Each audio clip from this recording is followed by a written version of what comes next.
jiro horta marka ugu horeysa waynu istaagi doonaa qasab bayna wata inaynu istaagno laakiin saaxadaha iyo meelaha aynu hadi jaraale iska arkayno aynu banayno waxaan jecelahay in aynu imanka bilaaban doona barnaamijkeena asaga ah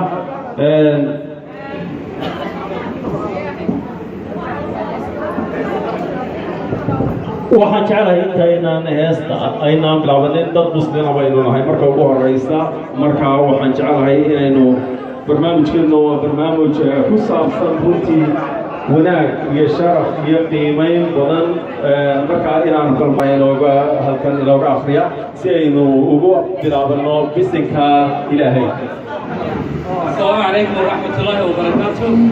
أبي وناسين دمانتين. idin mahadnaqayna oo idin leh aad iyo aad baa mahadsantihiin sawirkii waa guddoomateen abdawi idinka guddoomay axmed aad baad u mahadsantahay walaalo halkaagii baad ku noqonaysaa way ku joogaan walaalaha iyo hooyooyinka aad baad mahadsantahay caawa hadiyado ma kala harayaan badde waan u malaynayaa laakiin hadal badan baa haray weli hadal badan baa haray hadal kale yaan caawa loola dhintado maxaa loo hadlayaa